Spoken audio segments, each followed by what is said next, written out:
जय श्री श्याम वीडियो को अंत तक जरूर देखें। ये कहानी एक छोटे से परिवार की है जिसमें दो भाई रहते थे। बड़े भाई का नाम भानु था और छोटे भाई का नाम किशन था। दोनों की शादी को करीब 20 साल हो चुके थे। भानु का एक बेटा था जिसका नाम रोहन था, जबकि किशन के आंगन में अभी तक बच्चे की किलकारी नहीं गूंजी थी। इस बात से भानु मन ही मन बहुत खुश रहता था। एक दिन किशन कहीं जाने की तैयारी कर रहा था, तभी भानु ने उसे टोका। अरे लाट साहब, कहाँ की सवारी निकल रही है? भानु ने ताना कसते हुए पूछा। भाई साहब, आज मैं खाटू श्याम जी के दर्शन करने जा रहा हूँ, किशन ने विनम्रता से जवाब दिया। भानु गुस्से से बोला, क्यों फिजूल में समय बर्बाद कर रहा है? वहां जाकर क्या मिलेगा? चुपचाप जाकर काम कर, जो 2 पैसे घर में आएंगे वो ज्यादा अच्छा लगेगा। काम तो मैं करता ही हूँ भाई साहब, किशन ने धीरे से कहा, पर बाबा के प्रति मेरी आस्था है, इसीलिए मैं जा रहा हूँ। गोबर की आस्था है तेरी, भानु चिल्लाया। काम करने में जोर आता है और पूरा गांव खाटू श्याम जी के दर्शन करने जा रहा है। चल, दोनों पति पत्नी खेत में जाकर गोबर फेंको और खेत की जुताई करो। खाटू श्याम जी के दर्शन करने चला है। तभी किशन की पत्नी राधा बोली, जीजा जी, हम श्याम बाबा से एक मन्नत मांगने जा रहे हैं कि हमारी भी कोई आस, कोई औलाद हो जाए। औलाद? भानु ने कठोरता से कहा। अगर होनी होती तो इन 20 सालों में हो जाती। अब कोई उम्मीद मत रखो, बकवास बंद करो और काम पर लग जाओ। किशन और राधा दुखी मन से अपनी गरीबी और मजबूरी पर एक भजन गुनगुनाने लगे। अरे गरीबी ने मारा मुझे, अपनों ने मारा, मेरी मजबूरी का सावरिया मजा बना रहे। अब तो डोरी खींच ले, दुख देखो कितना, काटू नगरी में आने का मेरा टूट गया सपना। थोड़ी देर बाद किशन का दोस्त सुरेश आया। किशन, राम राम। राम राम भाई सुरेश, राम राम, किशन ने उदासी से कहा। क्या हुआ, आज श्याम बाबा के दर्शन करने नहीं चल रहा क्या? सुरेश ने पूछा। नहीं यार सुरेश, मेरा चलना नहीं हो पाएगा, तू ही चला जा। अरे क्यों? आज का दिन तो तय किया था, अब तो टाल रहा है। क्या करूं यार, भाई साहब ने साफ साफ मना कर दिया है। कहते हैं कहीं जाने की जरूरत नहीं, चुपचाप काम करो। किशन ने अपनी मजबूरी बताई। अरे तो क्या हुआ, भाई साहब को पता भी तो नहीं चलेगा। हम 3-4 घंटे में दर्शन करके वापस आ जाएंगे, तो बस आ जा। किशन अपने दोस्त की बात मान गया और उसके साथ चल पड़ा। किशन अपने दोस्त और गांव की अन्य मंडली के साथ बाबा के दर्शन के लिए निकल पड़े।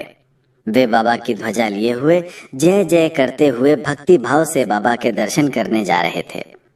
बाबा के दरबार पहुंचकर उन्होंने अपनी कामना व्यक्त की। वहां उन्होंने बाबा को ध्वजा और प्रसाद अर्पित करके अपने और अपने पूरे परिवार की सुख समृद्धि की प्रार्थना की। इसके पश्चात वे अपने गांव की ओर वापस निकल पड़े। दूसरी तरफ भानु का बेटा रोहन कॉलेज से जल्दी घर लौट आया। अरे बेटा, आज कॉलेज से इतनी जल्दी कैसे आ गया? भानु ने प्यार से पूछा। बापूजी, आज मेरे दोस्त का जन्मदिन है, तो मैं जन्मदिन की पार्टी में जा रहा हूँ। आप मुझे कोई बढ़िया सा तोहफा खरीदने के लिए कुछ पैसे दे दो। ये ले 500 रुपए, इसमें क्या बढ़िया तोहफा आएगा? एक काम करिए, 500 और ले जा। भानु ने उसे 1000 रुपए थमा दिए। अरे बापूजी, आप खर्च तो कर देते हो, पर कुछ कमाते भी तो नहीं हो। अरे बेटा, सब लोग थोड़े ही कमाते हैं। तेरा चाचा किशन किस दिन काम आएगा? जब उसकी जमीन जायदाद है तो हमें चिंता करने की क्या जरूरत है? वो सब आखिर में हमारी दुकान आएगी। तू जा, ऐश कर। शाम को जब किशन घर लौटा तो उसके हाथ में प्रसाद था। भाई साहब, प्रसाद ले लीजिए, उसने कहा। प्रसाद? कहाँ का प्रसाद है? श्याम बाबा का। मेरे मना करने के बाद भी तू वहां गया? भानु आग बबूला हो गया। निकल जा मेरे घर से, मुझे तेरी कोई जरूरत नहीं है। भाई साहब, ये आप क्या कह रहे हैं? मैंने कोई गलती तो नहीं की, मैं तो बस श्याम बाबा के दर्शन करके ही तो आया हूँ। निकल जाओ यहाँ से, आजकल तुम दोनों अपनी मनमानी कुछ ज्यादा ही करने लगे हो। भाई साहब, ऐसा मत करो, हम कहाँ जाएंगे? अगर हम मर भी गए तो हमारा क्रियाकर्म तो कर दोगे ना? राधा रोते हुए बोली। तुम्हें मेरा बेटा रोहन बहुत प्यारा है ना? उसे अपना बेटा मानते हो ना? हाँ भाई साहब, मैं तो रोहन को अपना बेटा ही मानता हूँ। अच्छा, बेटा मानता है तो ये पकड़ जमीन के कागज और हस्ताक्षर कर। अगर तू उसे सच में बेटा मानता है तो अपने हिस्से की सारी जमीन रोहन के नाम कर दे। किशन ने एक पल भी नहीं सोचा। भाई साहब, मैं तो उसे बेटा ही मानता हूँ। आप जैसा कहेंगे मैं वैसा करूंगा। अगर जमीन नाम करने से आपको यकीन हो जाएगा तो मैं कर दूंगा। और किशन ने उन कागजों पर हस्ताक्षर कर दिए। जैसे ही उसने हस्ताक्षर किए, भानु का असली चेहरा सामने आ गया। हो गया? भानु ने क्रूरता से कहा। तो पकड़ो अपनी ये चारपाई और अपने ये गद्दे, और वो पकड़ो अपने श्याम बाबा को, और निकल जाओ इस घर से। भाई साहब, ये क्या? अब तो मैंने जमीन भी नाम कर दी। जमीन नाम कर दी इसीलिए तो तुम्हें निकाल रहा हूं। अब तुम्हारा इस घर से कोई लेना देना नहीं है। सुबह होने से पहले यहां से दफा हो जाओ, ताकि मुझे तुम्हारा मनहूस चेहरा ना देखना पड़े। किशन और राधा बेघर हो गए। किशन आसमान की ओर देखकर रोने लगा। बाबा, मेरी भक्ति में क्या कमी रह गई थी जो तूने मुझे ये दुख दिया? मैंने तो कभी किसी के बारे में गलत नहीं सोचा, किसी का बुरा नहीं किया। फिर मेरे साथ ही इतना बुरा क्यों हुआ?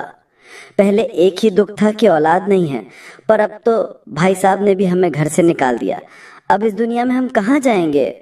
वो अपनी जीवन लीला समाप्त करने की सोचने लगा। तभी वहां एक साधु प्रकट हुए। बेटा, भगवान के नाम पर कुछ दे दो, साधु ने कहा। बाबा, मेरे पास तो सिर्फ मेरे प्राण बचे हैं, वही ले लीजिए, किशन ने रोते हुए कहा। क्या बात है बेटा, बहुत परेशान लग रहे हो? साधु ने पूछा। किशन ने अपनी सारी आप बीती सुना दी। साधु ने उसे समझाते हुए कहा, बेटा, जीवन समाप्त करना समस्याओं का हल नहीं होता। ऐसे कदम कायर लोग उठाते हैं। समस्याओं से संघर्ष करना सीखो, क्योंकि संघर्ष का नाम ही जिंदगी है। भगवान पर भरोसा रखो। हारे का सहारा बाबा श्याम हमारा। एक दिन तुम्हारा जरूर भला होगा। जय श्री श्याम। साधु की बातों से किशन को हिम्मत मिली। कुछ समय बाद एक डॉक्टर ने उन्हें खुशखबरी दी। मुबारक हो, श्याम बाबा ने आपकी सुन ली, डॉक्टर ने कहा। किशन की पत्नी राधा गर्भवती थी। ये सुनकर किशन और राधा की आंखों से खुशी के आंसू बह निकले। हे श्याम बाबा, तेरा लाख लाख शुक्र है, तूने हमारी लाज रख ली। भगवान के घर देर है, अंधेर नहीं। आखिरकार तूने मुझे मेरी भक्ति का फल दे ही दिया। हर एक बेटे का जन्म हुआ, जिसका नाम उन्होंने मोहन रखा। किशन दिन रात मेहनत करता। उसने एक छोटी सी दुकान खोल ली थी। राधा घर संभालती और अपने बेटे को अच्छे संस्कार देती। उनके पास भानु जैसा आलीशान महल तो नहीं था, पर उनके छोटे से घर में प्यार, शांति और संतोष था। उनका बेटा मोहन पढ़ाई में बहुत होशियार था और अपने माता पिता का बहुत सम्मान करता था। उधर भानु की हालत दिन ब दिन बिगड़ती जा रही थी। रोहन के कर्जे चुकाने के लिए भानु को अपनी बची कुची जमीन के टुकड़े बेचने पड़ रहे थे। गांव में उसकी इज्जत मिट्टी में मिल चुकी थी। जिस बेटे के लिए उसने अपने भाई के साथ इतना बड़ा धोखा किया था, आज वही बेटा उसकी बर्बादी का कारण बन रहा था। एक दिन हद तब हो गई जब कर्जदार भानु के घर आकर उसे धमकाने लगे। रोहन ने इतना बड़ा कर्ज ले लिया था कि उसे चुकाने के लिए भानु के पास सिर्फ एक ही रास्ता बचा था, वो आलीशान महल बेचना, जिसे उसने बड़े घमंड से बनवाया था। भारी मन से भानु ने अपना घर बेच किया। जिस घर को देखकर वो इतराता था, आज वो उसी घर से बेघर हो गया था। रोहन भी इस सदमे को बर्दाश्त नहीं कर पाया और एक रात चुपके से घर छोड़कर भाग गया, अपने पिता को अकेला और बेसहारा छोड़कर। भानु के पास अब कुछ नहीं बचा था। वो गांव में दर दर की ठोकरें खाने लगा। जिन लोगों के सामने वो अपनी अमीरी की अकड़ दिखाता था, आज वो भी उसे देखकर मुंह फेर लेते थे। भूख और लाचारी से टूटकर एक बरसात की रात में वो एक छोटी सी दुकान के बाहर बने चबूतले पर ठंड से कांप रहा था। तभी दुकान का दरवाजा खुला और एक लड़का हाथ में कंबल और गर्म दूध का ग्लास लेकर बाहर आया। बाबा, आप यहाँ इस हाल में क्यों बैठे हैं? चलिए अंदर आ जाइए। भानु ने कांपती नजरों से ऊपर देखा। वो उसका भतीजा था, मोहन, और वो दुकान किसी और की नहीं बल्कि उसके छोटे भाई किशन की थी। बाहर आया और अपने भाई को इस हाल में देखकर सन्न रह गया। उसकी आंखों से आंसू बह निकले। वो दौड़कर गया और भानु को सहारा देकर उठाया। भाई साहब, आप इस हाल में? भानु की आंखों में पश्चाताप के आंसू थे। वो कुछ बोल नहीं पा रहा था, बस फपक फपक कर रो रहा था। मुझे माफ कर दे किशन, मैंने तेरे साथ बहुत बुरा किया। मैंने पैसे और घमंड में अपने भाई को खो दिया, और देख आज भगवान ने मुझे उसी पैसे से दूर कर दिया। असली दौलत तो तेरे पास थी, प्यार, परिवार और संतोष। मैं सब कुछ पाकर भी कंगाल रह गया। किशन ने उसे गले लगा लिया। जो हुआ उसे भूल जाइए भाई साहब, आप मेरे बड़े भाई हैं। आपका घर ये भी तो है। चलिए अंदर चलिए। उस रात किशन और राधा ने अपने बड़े भाई की खूब सेवा की। भानु को समझ आ गया था कि उसने जिन कागजों के टुकड़ों और ईंट पत्थर की दीवारों को अपनी दुनिया समझ लिया था, वो सब अस्थायी थे। असली संपत्ति तो रिश्तों, प्रेम और अच्छे कर्मों में होती है। उसने अपनी बाकी की जिंदगी अपने भाई के परिवार के साथ अपने किए पर पश्चाताप करते हुए और श्याम बाबा से माफी मांगते हुए बिताई। इंसान की नीयत और कर्म ही उसका भविष्य तय करते हैं। जो दूसरों के लिए गड्ढा खोदता है, एक दिन वो खुद उसी गड्ढे में गिरता है। धन दौलत और महल तो क्षणभंगुर हैं, लेकिन प्यार, परिवार और ईश्वर में आस्था ही सच्ची दौलत है जो अंत तक साथ निभाती है।